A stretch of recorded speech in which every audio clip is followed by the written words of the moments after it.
बिस्मिल्लाहिर्रहमानिर्रहीम रब्बिश्रह ली सदरी वयस्सिर ली अमरी वहलुल उक़दतम मिन लिसानी यफ़क़हू क़ौली रब्बि ज़िदनी इल्मा। आज हम सूरत बकरा की आयत नंबर 30 को आपके साथ बयान करते हैं। व इसकाल रब्बका लिल मलाइकति इन्नी जाइलुन फिल अर्दि खलीफता कालू अतजअलु फीहा मन युफ़सिदु फीहा व यस्फिकु दिमा व नहनु नुसब्बिहु बिहम्दिका व नुक़द्दिसु लका काला इन्नी अअलमु मा ला तअलमून।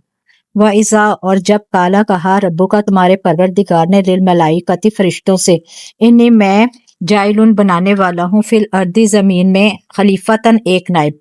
कालू उन्होंने कहा अतज अल क्या आप बनाएंगे फीहा इसमें मन युफ्सिदु जो फसाद करेगा फीहा इसमें व यस्फिकु दिमा और बहाएगा खून व नहनु और हम नुसब्बिहु बेऐब कहते हैं बिहम्दी का आपकी तारीफ के साथ व नुक़द्दिसु और हम पाकीज़गी बयान करते हैं लका आपकी। काला इसने कहा इन्नी बेशक मैं आलमु जानता हूँ माँ जो ला तालमूना तुम नहीं जानते।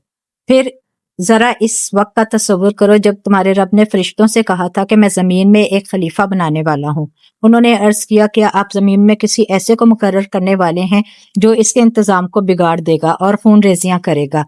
आपकी हम्दो सना के साथ तस्बीह और आपके लिए तकदीस तो हम कर ही रहे हैं। फरमाया मैं जानता हूँ जो कुछ तुम नहीं जानते। ऊपर के रुकू में बंदगी रब की दावत इस बात की बुनियाद पर दी गई थी कि वो तुम्हारा खालिक है, परवरदिगार है। इसके कब्जे कुदरत में तुम्हारी जिंदगी और मौत है और जिस कायनात में तुम रहते हो इसका मालिक और मुदब्बिर वही है, लिहाजा इसकी बंदगी के सिवा तुम्हारे लिए और कोई दूसरा तरीका नहीं सही हो सकता। अब इस रुकू में वही दावत इस बुनियाद पर दी जा रही है कि इस दुनिया में तुमको खुदा ने अपना खलीफा बनाया है। खलीफा होने की हैसियत से तुम्हारा फर्ज सिर्फ इतना ही नहीं कि इसकी बंदगी करो बल्कि ये भी है कि इसकी भेजी हुई हदायत के मुताबिक काम करो। अगर तुमने ऐसा ना किया और अपने अजली दुश्मन शैतान के इशारों पर चले तो बदतरीन बगावत के मुजरिम होगे और बदतरीन अंजाम देखोगे। इस सिलसिले में इंसान की हकीकत और कायनात में इसकी हैसियत ठीक ठीक बयान कर दी गई है और नौए इंसानी तारीख का वो बाब पेश किया गया है जिसके मालूम होने का कोई और दूसरा जरिया इंसान को मुयस्सर नहीं है। इस बाब से जो अहम नताइज हासिल होते हैं वो इन नताइज से भी बहुत ज्यादा कीमती हैं जो जमीन की तहों से मुतफरिक हड्डियां निकालकर और इन्हें कियास और तखमीन से रब देकर आदमी अखज़ करने की कोशिश करता है। मुल्क के असल मायने अरबी में प्याम्बर के हैं। इसका लफ्जी तर्जुमा फरिस्तादा या फरिश्ता है। ये महज मुजर्रद कुव्वतें नहीं हैं जो तशख़्ख़ुस न रखती हों बल्कि ये शख्सियत रखने वाली हस्तियां हैं जिनसे अल्लाह अपनी इस अजीमुश्शान सल्तनत की तदबीर और इंतजाम में काम लेता है। यूं समझना चाहिए कि ये सल्तनत इलाही के अहलेकार हैं जो अल्लाह के अहकाम को नाफिज करते हैं। जाहिल लोग इन्हें गलती से खुदाई में हिस्सादार समझ बैठते हैं और बास ने इन्हें खुदा का रिश्तेदार समझा और इनको देवता बनाकर इनकी परस्ती शुरू कर दी। खलीफा वो जो किसी की मुल्क में इसकी तफवीज करदा अख्तियारात इसके नायब की हैसियत से इस्तेमाल करे। खलीफा मालिक नहीं होता बल्कि असल मालिक का नायब होता है।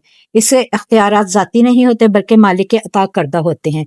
वो अपनी मंशा के मुताबिक काम करने का हक नहीं रखता बल्कि इसका काम मालिक के मंशा को पूरा करना होता है। अगर वो खुद अपने आप को मालिक समझ बैठे और तफवीज करदा अख्तियारात को मन माने तरीके से इस्तेमाल करने लगे या असल मालिक के सिवा किसी और को मालिक तस्लीम करके इसके मंशा की पैरवी और इसके अहकामात की तामील करने लगे तो ये सब गद्दारी और बगावत के फाल होंगे। ये फरिश्तों का एतराज न था बल्कि इस्तिफाम था। फरिश्तों की क्या मजाल के खुदा की किसी तजवीज पर एतराज करते।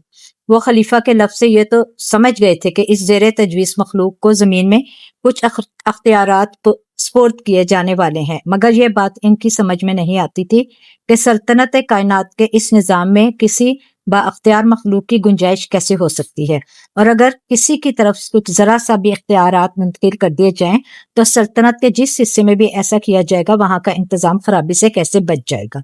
इसी बात को समझना चाहते थे। इस फिक्र से फरिश्तों का मद्दा ये न था कि खिलाफत हमें दीजिए, हम इसके मुस्तहिक हैं, बल्कि इनका मतलब यह था कि हजूर के फरामीन की तामील हो रही है, आपके अहकाम को बजा लाने में हम पूरी तरह सरगर्म हैं।